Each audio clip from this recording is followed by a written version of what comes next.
The void of space held many secrets, but none greater than the ship that now drifted through the Velen frontier. It moved without hurry, its massive form cutting through the darkness like a mountain given the power of flight. No signals came from it, no identification codes, just silence and the soft glow of engines that burned with a light no alien species had ever seen before. 300 light-years away, on the bridge of the diplomatic vessel Concordant Voice, Ambassador Kelrus of the Vanthari Dominion studied his display screens with growing confusion. His pale blue skin reflected the glow of the tactical readouts, and his four eyes blinked in a pattern that showed his uncertainty. "This cannot be correct," he said to his sensor officer. "Run the scan again." The officer, a young Vanthari named Torek, worked his controls with nervous fingers. The results came back the same as before. The unknown vessel was over 12 kilometers long. Its mass was greater than anything in Concord records. Its power output was simply listed as undefined because the sensors could not measure something so vast. Kelrus had served the Galactic Concord for 200 years. He had greeted 17 new species as they took their first steps into the wider galaxy. The process was always the same. The newcomers would be afraid and amazed. They would see the power of the conquered fleet and understand their place in the natural order. They would bow. They would pay tribute. They would become another small piece in the great machine of galactic civilization. But this ship did not look like it belonged to a species that would bow to anyone. "Contact the Hegemony Patrol in Sector 7, Kelrus ordered. "Tell them to redirect to our position and summon the rest of our escort fleet. I want every ship we have in this region here within the hour." As his orders were carried out, Kelrus looked out the main viewport at the distant shape of the unknown vessel. Even from this range, he could see that it was something new, something different. The design was strange and beautiful in a way that made him uncomfortable. There were no wasted lines, no decorative elements. Every part of the ship seemed to serve a purpose, and that purpose was clearly power. 12 warships of the Vanthari fleet assembled around the Concordant Voice. They were fine vessels, each one capable of destroying a city from orbit. Together, they represented enough firepower to conquer a small empire. Kelrus felt some comfort in their presence, but not enough. The fleet moved toward the unknown ship.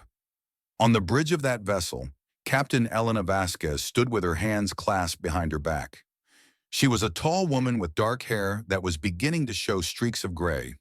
Her uniform was simple and clean, bearing only the symbol of the Terran Coalition on her shoulder.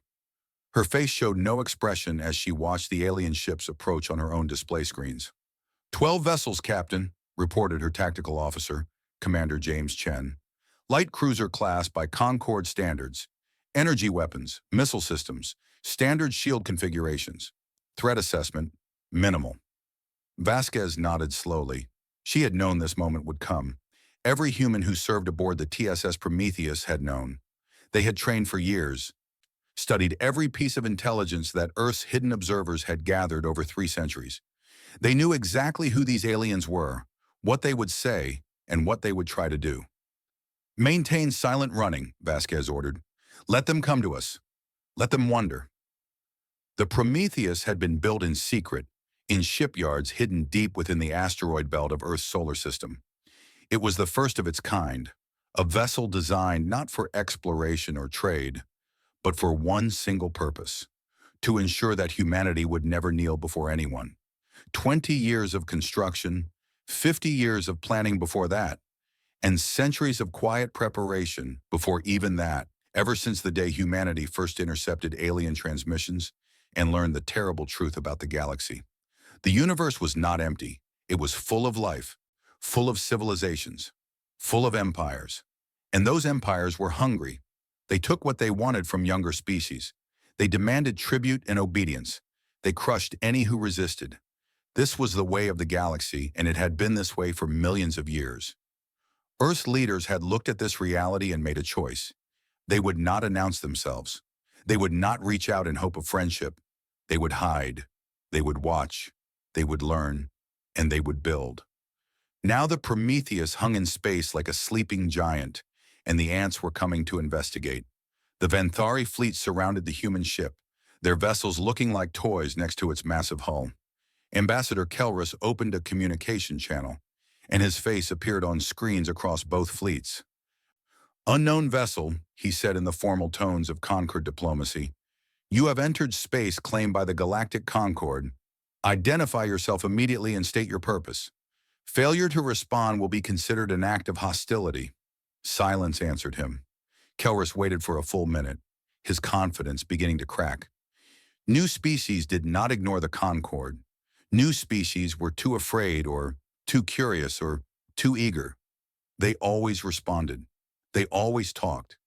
This silence was something he had never experienced before. "Unknown vessel," he tried again. "This is your final warning. Respond or we will be forced to take defensive action."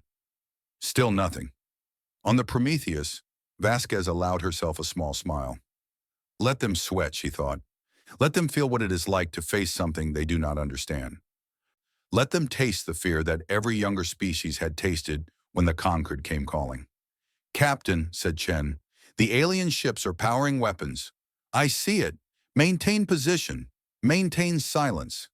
The Venthari warships spread out into an attack formation. Kelrus watched from his diplomatic vessel, his heart beating faster than it had in decades. He did not want to give the order to fire. Something deep in his instincts was telling him that it would be a terrible mistake. But he had his duty, and the Concord had its rules.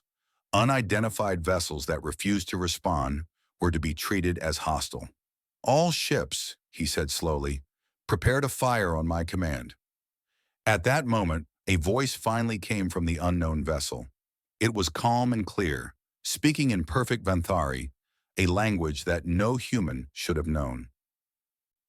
"Ambassador Kelrus of the Venthari Dominion," said Captain Elena Vasquez, "there is no need for weapons. We have not come to fight.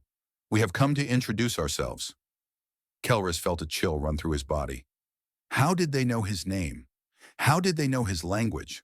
What kind of species was this? "Identify yourself," he demanded, his voice less steady than before.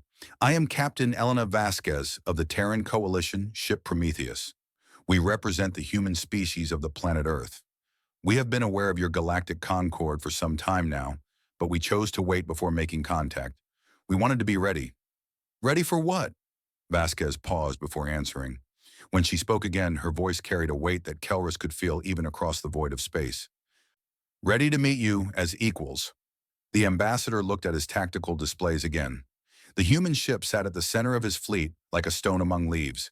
His weapons were powered and ready, but now he truly understood what his sensors had been trying to tell him. This vessel was not something his fleet could threaten. This vessel was something his fleet should be afraid of. "How long?" Kelrus asked slowly. "Has your species possessed faster-than-light travel?" "We developed the technology over 200 years ago, Ambassador. We have been watching the galaxy since then. Learning, preparing, building." "Building what?" "Ships like this one. We have been building ships like this one." In that moment, Ambassador Kelrus of the Venthari Dominion realized that everything was about to change. For millions of years, the Galactic Concord had been the supreme power in this region of space. New species came, and new species were absorbed, one after another, like drops of water falling into an endless ocean. But this was not a drop of water. This was something else entirely. "I am contacting the Hegemony High Command," Kelrus said, trying to keep his voice steady. "A fleet will be dispatched to assess this situation." "We will wait," Vasquez replied. "We have waited 300 years. We can wait a little longer." The communication ended and silence returned to the void. The human ship sat motionless among the Venthari fleet, a giant surrounded by children who had thought themselves powerful. And in the darkness between the stars, the galaxy held its breath. On the bridge of the Prometheus, Vasquez turned to her crew. They looked back at her with steady eyes. They were afraid, she knew. They were all afraid. But they were also ready. They had trained their entire lives for this moment. "Well," she said quietly, "that is the first step. Now we see how they respond." The stars looked down on the scene, cold and ancient and uncaring. They had witnessed the rise and fall of countless empires. They had seen species born and species die. And now they watched as something new entered the great game of galactic power. Humanity had arrived. and nothing would ever be the same again. First words. 2 days passed in the cold silence of the Velan frontier. The Vanthari fleet remained in position around the massive human vessel, their crews growing more nervous with each passing hour. Ambassador Kelris had not slept since the first contact. He spent his time studying every scan, every reading, every piece of data his sensors could gather about the ship called Prometheus. None of it made him feel better. The human vessel showed no signs of aggression. It simply waited, like a patient predator that knew its prey had nowhere to run. Its shields remained down. Its weapons remained silent. But Kelris could see the power that flowed through its systems, and he understood that this calm was a choice, not a weakness.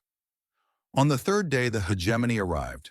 Fleet Admiral Zorvax was a Krethian, a species known throughout the galaxy for their military strength and their pride. He was old even by Krethian standards, his scales faded to a dull gray, but his eyes still burned with the fire of a warrior. He had crushed rebellions. He had conquered worlds. He had never met an enemy he could not defeat. His fleet dropped out of faster-than-light travel in perfect formation. 40 warships, each one larger than anything in the Vanthari escort. They were painted black and red, the colors of the hegemony, and their weapons were already powered and ready.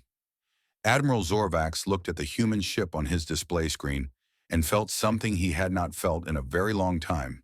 He was not sure what to call it. It might have been fear, but Krethians did not admit to fear, so he called it caution instead. "Open a channel to the unknown vessel," he ordered. Captain Vasquez received the transmission on the bridge of the Prometheus. She had been expecting this. The hegemony was the true military power of the Galactic Concord. Where the Vanthari used words and treaties, the Krethians used force. They were the hammer that crushed any species foolish enough to resist the Concord's rule. "Human vessel," Zorvax said, his voice deep and rough. "I am Fleet Admiral Zorvax of the Hegemony Combined Fleet. You have entered Concord space without permission. You have refused to submit to standard protocols.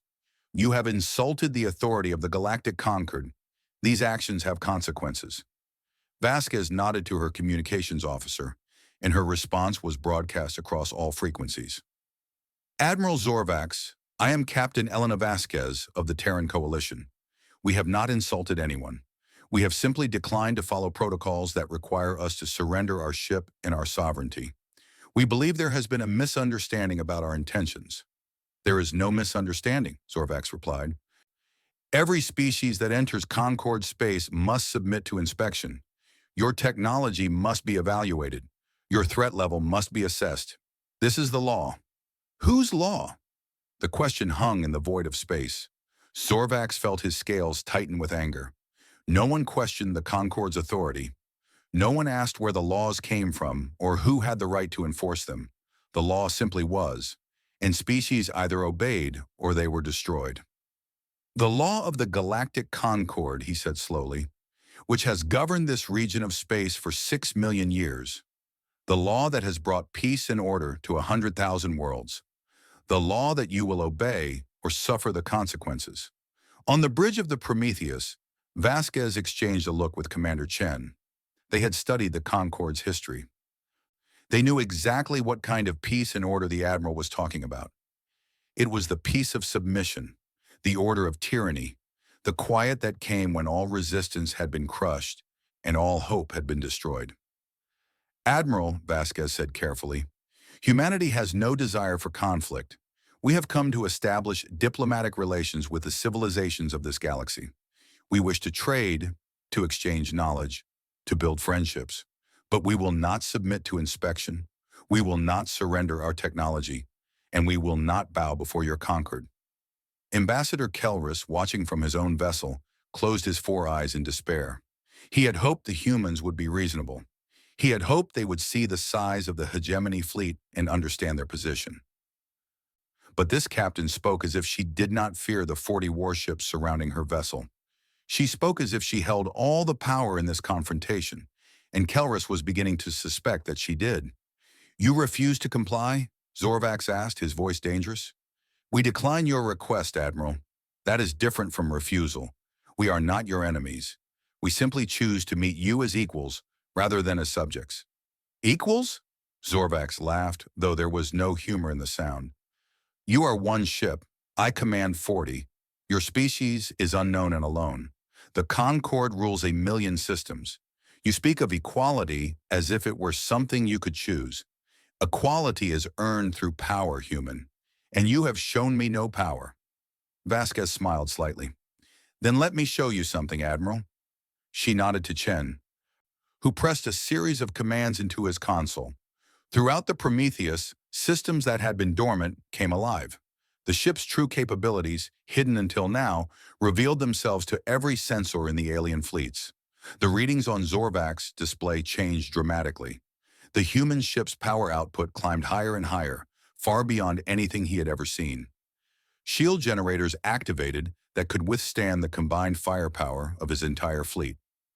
Weapon systems powered up that made his own cannons look like children's toys. And deep within the vessel, something else stirred. Something so powerful that his sensors simply could not measure it. What is this? Zorvax whispered. This is the Prometheus, Admiral. This is what humanity built while we were watching and waiting. This is what we became while the rest of the galaxy thought we did not exist. Kelrus stared at his own readings in horror. The human ship was not just powerful, it was beyond powerful. It was a weapon on a scale that the galaxy had never seen. One ship, one single ship, and it could probably destroy everything in this sector without breaking a sweat. How is this possible? Kelrus asked over the communication channel. How could a species we have never heard of build something like this? Vasquez turned to face the camera that broadcast her image to the alien vessels. Her expression was calm, almost gentle, but her words carried the weight of centuries. 300 years ago, we discovered your transmissions. We learned about the Galactic Concord and its ways. We saw how you treat younger species, how you take their resources and their freedom, how you crush anyone who tries to stand against you. And we made a choice. She paused, letting the silence stretch. We chose to hide. We chose to watch and learn. We chose to build in secret, deep in our own solar system, where your scouts would never think to look.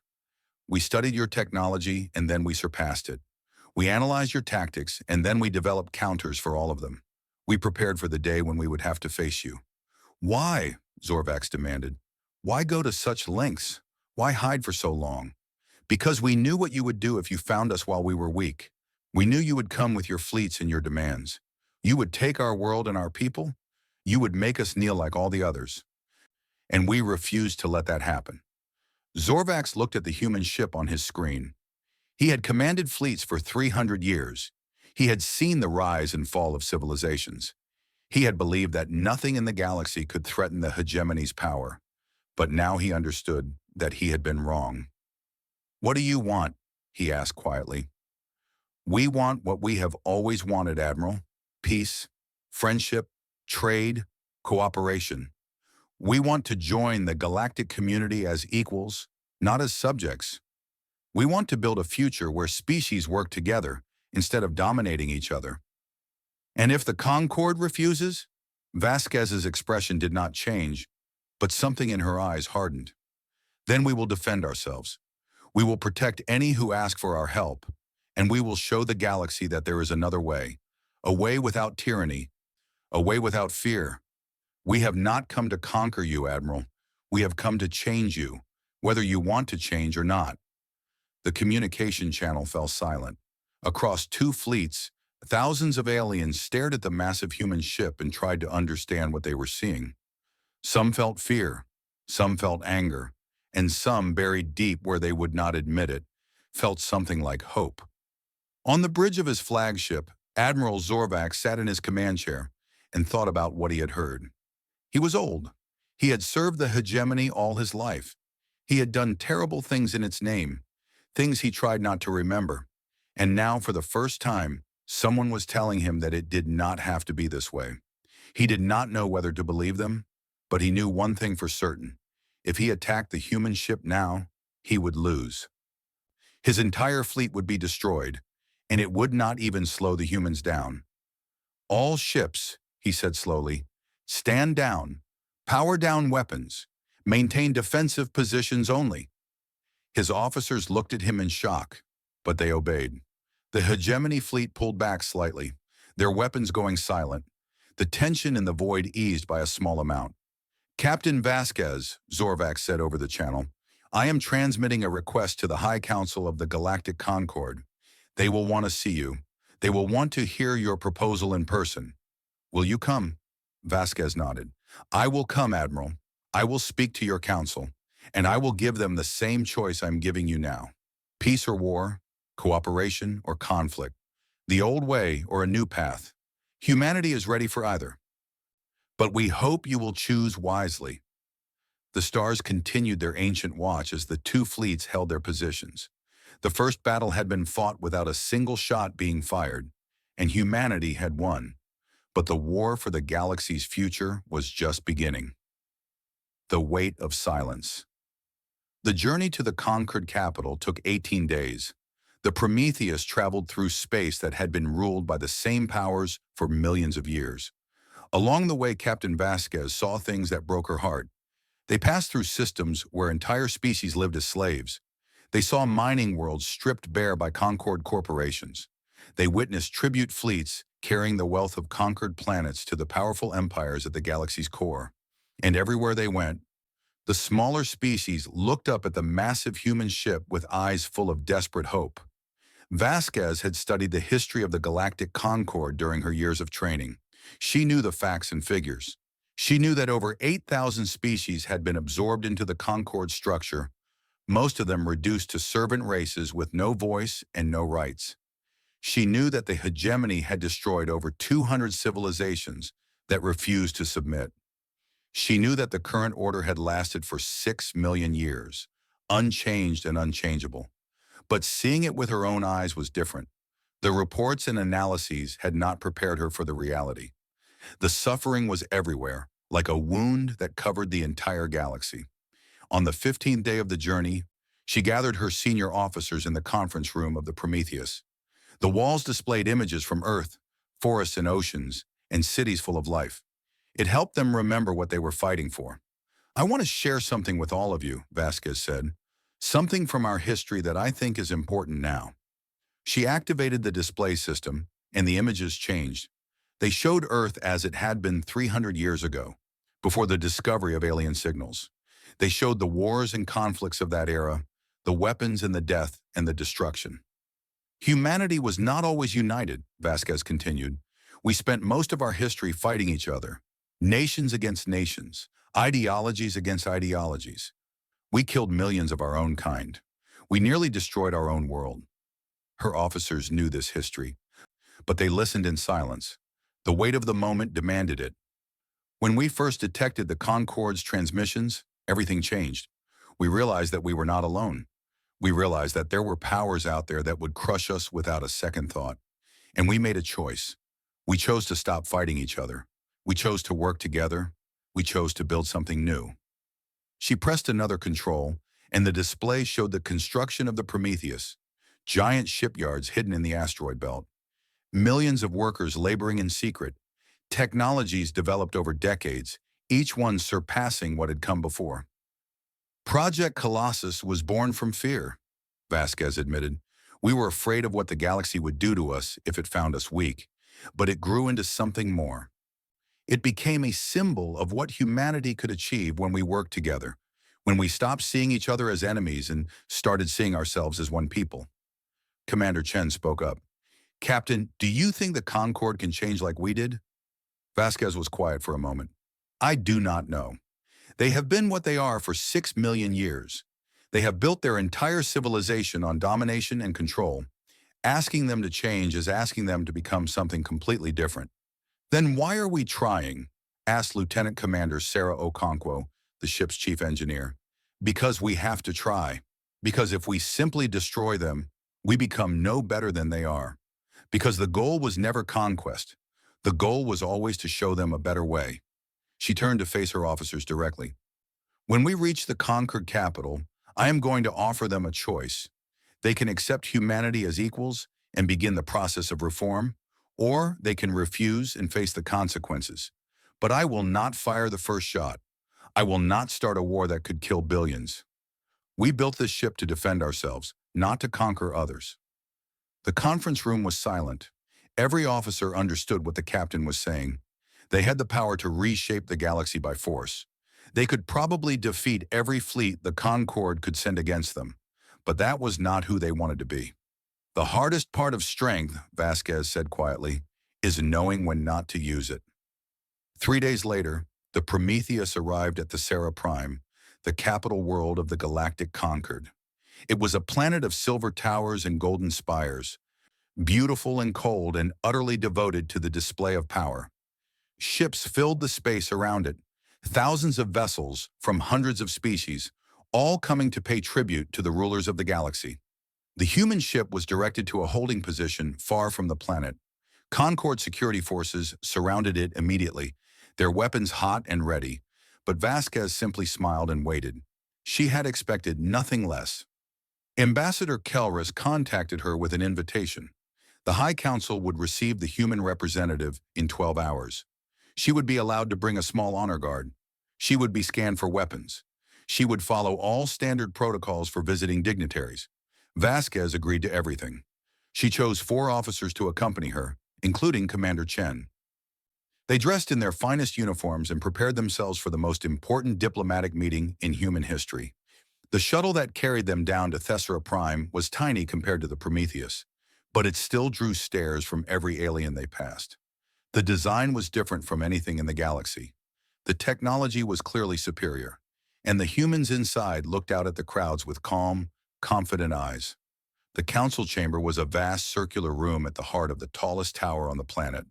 Seats rose in tiers around a central platform, filled with representatives from the 47 species that made up the Concorde's ruling elite. The most powerful figures sat at the highest levels, looking down on everyone else like gods observing mortals. Vasquez walked to the central platform without hesitation. Her officers flanked her, their posture straight and proud. She looked up at the assembled powers of the galaxy and felt no fear. She had spent her entire life preparing for this moment. High Counselor Marath of the Vorn Supremacy spoke first. He was ancient beyond measure, his body more machine than flesh, his voice echoing through the chamber like the tolling of a great bell. "Human," he said, "you have come before this council to explain your presence in conquered space. You have refused to submit to standard protocols. You have challenged our authority. You have much to answer for." "High Counselor," Vasquez replied, "I have come before this council to establish diplomatic relations between humanity and the civilizations of this galaxy. We do not seek conflict. We do not seek conquest. We seek only to be recognized as equals and to build peaceful connections with our neighbors." A murmur ran through the chamber. The word equals was not often heard in this room. Most species that stood on this platform were begging for mercy or pleading for better terms of surrender. "Equals," said another counselor, a Krethian general named Vorath, who sat near the top of the chamber. "On what basis do you claim equality with powers that have ruled this galaxy for millions of years? You are one species from one small world. We are an empire of 1,000,000 systems." Vasquez smiled. "We claim equality on the basis of capability, Counselor. Our technology matches or exceeds anything the Concorde possesses. Our ship currently in orbit could defeat any fleet you could send against it. We have spent 3 centuries preparing for this moment, and we are ready to defend ourselves against any aggression." "That sounds like a threat," Vorath growled. "It is a statement of fact. We do not threaten. We simply inform. We want peace. We are prepared for war. The choice of which path we follow is yours, not ours." High Counselor Marath leaned forward, his mechanical eyes glowing with cold interest. "You speak boldly for someone standing alone in the heart of our power. What makes you think we will not simply destroy you where you stand and send our fleets to burn your world?" Vasquez met his gaze without flinching. "Because you are wise, High Counselor. Because you did not rule this galaxy for 6 million years by making foolish decisions. Because you have seen the readings from your own sensors, and you know that your fleets would fail. And because, somewhere deep in your ancient heart, you know that the way things have always been done is not the only way things can be done." The chamber fell silent. No one had ever spoken to the High Council like this. No one had ever stood on this platform and told the rulers of the galaxy that they were wrong. "We know what the Concorde has done," Vasquez continued. We know about the conquered species and the tribute fleets and the rebellions crushed without mercy. We know about the suffering that your order has caused for millions of years, and we are here to tell you that it can end. It does not have to be this way. And if we refuse your offer of change, Marath asked, then we will leave this chamber and return to our ship. We will go back to our space and build our strength further, and we will wait. We will wait for the species you have oppressed to rise up against you. We will wait for your empire to crack under the weight of its own cruelty. And when that day comes, we will be there to offer them something better. Vasquez looked around the chamber at the hundreds of faces watching her. The choice is yours, counselors. You can be part of the change that is coming, or you can be swept away by it. But make no mistake, change is coming. Humanity will make sure of that. The silence stretched on, heavy and thick. And in that silence, the seeds of something new were planted in the hearts of beings who had never imagined that the old order could ever end. But not everyone in the chamber was thinking about change. Some were thinking about war, and in the shadows of power, plans were already being made to destroy the humans before they could destroy everything the Concord had built. The true test was still to come. The truth revealed. Captain Vasquez returned to the Prometheus after addressing the High Council. The shuttle docked smoothly, and she walked through the familiar corridors of the ship that had become her home. Her officers followed in silence, each of them lost in their own thoughts about what had just happened. Commander Chen was the first to speak when they reached the bridge. "Captain, do you think they will accept our proposal?" Vasquez settled into her command chair and looked out at the stars. "Some of them might. The Council is not unified. There are factions who see the wisdom in change, and there are factions who would rather die than give up their power. The question is, which faction will act first?" She was right to be concerned. Even as the Prometheus held its position in orbit, forces were gathering against humanity in the shadows of Thesera Prime. In a secure chamber deep beneath the Council Tower, a group of Concord military leaders met in secret. General Vorath of the Krethian forces stood at the head of the table, his scales rippling with barely contained rage. Around him sat admirals and commanders from a dozen species, all of them united by one common belief: the humans had to be destroyed. "This is unacceptable," Vorath growled. "One ship, one species, and they dare to stand before the Council and demand equality? They dare to threaten the order that has stood for 6 million years." Admiral Thesix of the Venthari fleet nodded in agreement. He was not like Ambassador Kelrus. Where Kelrus sought peaceful solutions, Thesix believed only in force. "The humans are dangerous," Thesix said, "more dangerous than any threat we have faced in 1,000 generations. If we allow them to leave here alive, they will spread their ideas across the galaxy. They will inspire rebellions among the tributary species. They will destroy everything we have built." "Then we must not allow them to leave," said another voice. It belonged to Supreme Commander Draleth of the Vorn military forces, the highest-ranking soldier in the entire Concord. He was ancient like High Counselor Marath, his body preserved by technology that kept him alive far beyond his natural span. And his mind was filled with only one purpose: the preservation of Vorn power. "We have analyzed the human ship's capabilities," Drelith continued. "Yes, it is powerful, more powerful than anything we have ever seen, but it is still just one ship. If we gather enough forces, if we strike with everything we have, we can overwhelm its defenses." "And how many ships would that require?" Vorath asked. 200 minimum, perhaps more. We would have to strip forces from across the sector. We would have to leave many systems undefended. "But we could do it." "Yes, we could do it." The military leaders looked at each other. What they were discussing was treason against the official policy of the Council, but they did not care. They believed they were saving the galaxy from a threat that the foolish diplomats could not understand. "There is another problem," Admiral Thesix said. "The human ship is currently in orbit around Thesera Prime. If we attack here, we risk damaging the capital. We risk killing Council members. We risk being seen as the aggressors." Dralith smiled coldly. "That is why we will not attack here. We have intelligence on the human homeworld. They call it Earth. It lies in a system they call Sol, deep in a region of space we have never explored. We will send our fleet there. We will destroy their world before they can build more ships like this one. We will end the human threat at its source. And the ship in orbit? It will rush home to defend its planet. And when it arrives, our fleet will be waiting. Without their homeworld, without their shipyards, the humans will be nothing. One ship cannot fight forever. Eventually it will fall. The plan was set. Over the next 12 hours, the conspirators began gathering their forces. Secret orders went out to loyal commanders across the sector. Ships were redirected from patrol routes and guard duties. The largest military operation in 1,000 years was being assembled, all of it aimed at one small blue world on the other side of the galaxy. But the conspirators had made a mistake. They had assumed that humanity was watching them with the same primitive intelligence networks that the Concorde used. They had forgotten that the humans had spent 300 years preparing for this moment. On the bridge of the Prometheus, a communication arrived from Earth Command. It was encrypted with codes that no alien could break, transmitted through systems that no Concorde sensor could detect. Commander Chen read the message, and his face went pale. "Captain," he said quietly, "we have a problem." Vasquez took the datapad and read it herself. The intelligence was clear. A massive Concorde fleet was gathering. Its target was Earth. The attack would be launched within 48 hours. For a long moment, Vasquez sat in silence. She had known this might happen. She had hoped it would not, but she had prepared for it anyway. "How did we get this information?" she asked. "Our listening posts throughout the sector," Chen replied.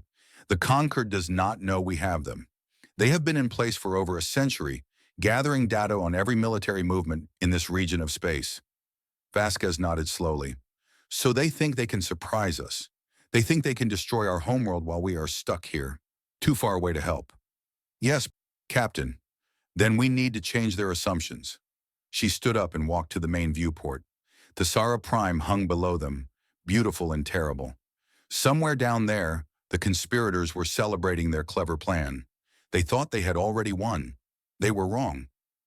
"Open a channel to Earth Command," Vasquez ordered. "Priority Alpha. Authorization code Vasquez 779. The channel opened instantly. On the screen appeared the face of Admiral Marcus Webb, the commander of all Terran Coalition forces. He was an old man with white hair and kind eyes, but his voice carried the authority of someone who had spent his entire life preparing for war. "Captain Vasquez," he said, "we received your report. We know what is coming. Sir, I request permission to return to Earth immediately. If the Concorde fleet arrives before we do—" Webb held up his hand. "That will not be necessary, Captain. The Prometheus was never meant to defend Earth alone. You know that." Vasquez felt a weight lift from her shoulders. "Then Project Colossus is ready?" "It has been ready for 20 years, Captain.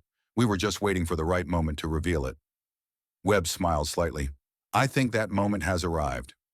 The Admiral pressed a control on his console, and the display changed. It showed Earth, the beautiful blue planet that humanity called home. And around Earth, in positions that had been hidden from every sensor in the galaxy, were ships. 11 ships, to be precise. Each one identical to the Prometheus. Each one a Titan-class warship, 12 kilometers long, armed with weapons that could crack planets and defended by shields that could withstand anything the Concorde could throw at them. 12 ships in total, including the Prometheus. Humanity's true power revealed at last. "My God," Chen whispered. "The Concorde thinks we have one ship," Vasquez said softly. "They think they can overwhelm us with numbers. They are about to learn how wrong they are." She turned back to the screen where Admiral Webb waited. "Sir, what are your orders?" "Your orders are to remain at the Sara Prime, Captain. Maintain your position. Do not attack unless attacked. We want the Concorde to think their plan is working. We want them to send their fleet to Earth. And when they arrive?" Webb's smile grew wider. "When they arrive, they will find that humanity is not the weak prey they expected. They will find that we have been ready for this moment for a very long time, and they will be given a choice." "What choice, sir?" "The same choice you offered the Council, Captain. Peace or war, surrender or destruction. But this time, there will be no doubt about which side holds the power. This time, the entire galaxy will see what humanity can do." The communication ended. and Vasquez turned to face her crew. They were staring at the display that still showed the 12 Titan-class ships defending Earth. Some of them were crying. Others were laughing. All of them understood what they were seeing. Humanity had never been alone. The Prometheus had never been their only hope. For 20 years, Earth had been defended by the most powerful fleet in galactic history, waiting in silence for the day when they would be needed. That day had come. "All right," Vasquez said, her voice steady. "We wait. We watch. And when the time comes, we show the galaxy what it means to face humanity united." The stars looked down on the scene, ancient and eternal. They had witnessed the rise and fall of countless empires. They had seen species born and die across the endless ages of time. And now they watched as humanity prepared to take its place among the great powers of the universe. The Concorde had ruled the galaxy for 6 million years, but the age of human history was about to begin. The day the galaxy changed, the Concorde attack fleet dropped out of faster-than-light travel at the edge of the Sol system. 200 warships gathered from across the sector, armed with enough firepower to burn a dozen worlds. Supreme Commander Dralith stood on the bridge of his flagship and looked at the distant blue dot that was Earth.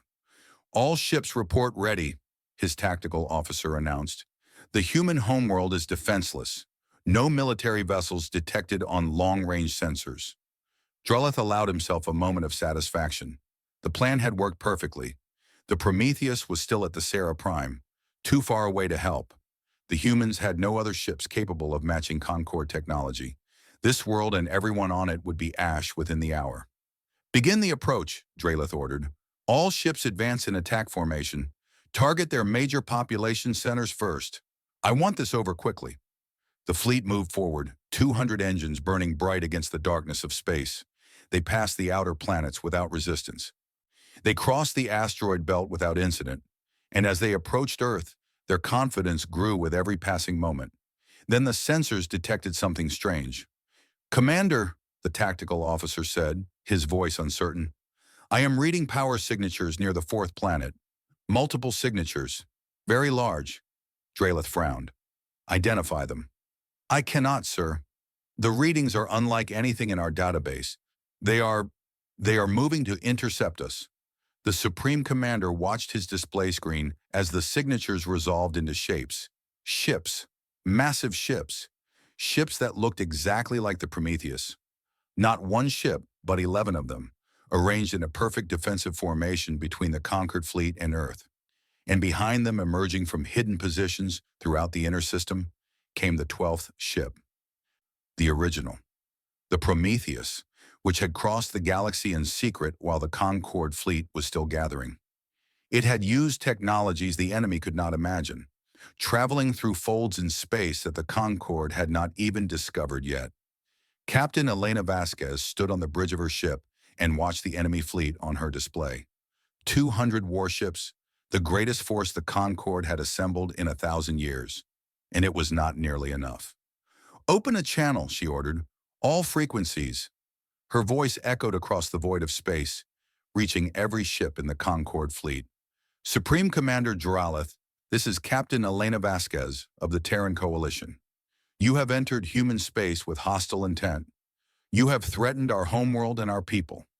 Under normal circumstances, this would be an act of war." She paused, letting the words sink in. "But these are not normal circumstances. Humanity did not build these ships to conquer others. We built them so that we would never be conquered ourselves. We built them to defend, not to destroy. And so, even now, even after everything you have planned, I am offering you a choice." Dralith stared at the 12 human warships on his screen. His tactical officers were screaming numbers at him, power readings and weapon outputs and shield strengths. The mathematics were simple and brutal. His fleet could not win. If the humans chose to fight, every Concorde ship would be destroyed. "What choice?" he asked, his voice barely above a whisper. "Surrender," Vasquez replied. "Power down your weapons. Stand down your ships. Return to Concorde space and tell your leaders what you have seen here today. Tell them that humanity is not their enemy, but we will defend ourselves against any who threaten us. Tell them that the old way is over." "You would let us leave? After we came to destroy your world?" "Yes." "Why?" Vasquez was silent for a moment. When she spoke again, her voice was softer, almost gentle. Because destruction is easy, Commander. Anyone can destroy. It takes no wisdom, no courage, no strength of character. The true measure of a civilization is not its ability to kill, but its ability to choose mercy when vengeance would be so much simpler. She looked out at the stars, at the blue jewel of Earth floating in the void, at the fleet of enemies who had come to burn everything she loved. We spent 300 years preparing for this moment. We built weapons that could shatter worlds. We created technologies that could end the Concorde's existence in a single day. And then we made a choice. We chose not to use them. We chose to offer peace instead of war, cooperation instead of conquest. We chose to be better than our enemies. Drelith felt something he had not felt in centuries. It might have been shame. It might have been wonder. He was not sure anymore. "And if I refuse?" he asked. "If I order my fleet to attack anyway?" "Then your ships will be destroyed," Vasquez said simply. "Every single one of them. And not a single human will die in the process. But I hope you will not make that choice. I hope you are wise enough to see that there is another path." The Concord fleet hung motionless in space. 200 captains waited for their commander's orders. Around them, the 12 human warships glowed with power that defied imagination. The balance of the galaxy rested on the decision of one old warrior who had spent his life fighting wars that now seemed pointless. Drelith thought about everything he had done in service to the Concorde, the worlds he had conquered, the species he had crushed, the millions who had died because of his orders. He had always believed it was necessary. He had always believed there was no other way. But now, looking at these humans who held all the power and still offered mercy, he was not so sure. "All ships," he said slowly, "power down weapons. Stand down from attack positions. We are returning to Concorde space." A wave of relief swept through the human fleet. On the bridge of the Prometheus, officers embraced each other and wiped tears from their eyes. They had prepared for battle. They had expected death. Instead, they had witnessed something they had never dared to hope for. Peace. The Concorde fleet withdrew, their engines carrying them back toward the outer system and the long journey home. Drelith watched Earth grow smaller on his display screen and thought about what he would tell the Council. He thought about the changes that were coming, whether the old powers wanted them or not. The humans had proven something today. They had proven that strength did not have to mean cruelty. They had proven that power could be used to protect instead of destroy. They had proven that the cycle of conquest and domination that had ruled the galaxy for 6 million years could be broken. Across the galaxy, news of the confrontation spread like fire. Tributary species heard that the mighty Concorde had sent 200 warships against the human homeworld and had been forced to retreat without firing a single shot. They heard about the 12 Titan-class vessels that defended Earth. They heard about the human captain who had offered mercy to enemies who came to destroy her. And they began to hope. On 100 worlds, species that had been crushed under the Concorde's boot started to whisper about change. They talked about the humans and their strange ideas about equality and cooperation. They wondered if it might be possible to build something better, something that did not require suffering and submission. The Galactic Concorde would never be the same. The old powers could feel their control slipping away. Some of them began to plan new attacks against humanity, desperate to destroy the threat before it spread further. Others started to consider whether the humans might be right, whether there might be a better way to organize civilization. Captain Vasquez stood on the bridge of the Prometheus and watched the Concorde fleet disappear into the darkness of space. Her officers stood around her, their faces showing the exhaustion and relief of soldiers who had faced death and emerged victorious. "Captain," Commander Chen asked quietly, "what happens now?" Vasquez turned to look at Earth, at the beautiful blue world that had given birth to humanity. They had come so close to losing it today, but they had not lost it. They had defended it with power and protected it with mercy. "Now we begin the real work," she said. "We have shown the galaxy what humanity can do. Now we have to show them what we stand for. We have to build alliances with the species who want change. We have to protect those who cannot protect themselves. We have to prove that there is another way to live among the stars." And the Concorde will adapt or it will fall. Change is coming. whether they wanted or not. Today was just the beginning. She looked around at her crew, at the men and women who had dedicated their lives to this moment. 300 years ago, our ancestors looked up at the stars and saw a galaxy full of predators. They could have given up hope. They could have accepted that humanity would eventually be discovered and destroyed like so many species before us. Instead, they chose to fight. They chose to build. They chose to believe that we could become something more than just another victim. Her voice grew stronger, filled with pride and determination. They were right. We are something more. We are humanity. And today we showed the galaxy what that means. The 12 Titan-class warships held their positions around Earth, guardians of a world that had become the hope of the galaxy. In the darkness of space, thousands of stars burned with ancient light. Among those stars, countless species looked toward the Sol system and wondered about the strange beings who had appeared from nowhere and challenged everything they thought they knew. Humanity had arrived, and the galaxy would never be the same. On the bridge of the Prometheus, Captain Elena Vasquez allowed herself a small smile. The war for the future had only begun. There would be more battles ahead, more challenges to overcome, more choices to make between destruction and mercy. But she was not afraid. She had her ship. She had her crew. She had all of humanity standing behind her. And most importantly, she had hope. The stars looked down on the scene, cold and ancient and patient. They had witnessed the rise and fall of empires across millions of years. They had seen species reach for greatness and fall into darkness. And now they watched as a new chapter began in the endless story of the cosmos. It was the chapter called humanity, and it was only just getting started.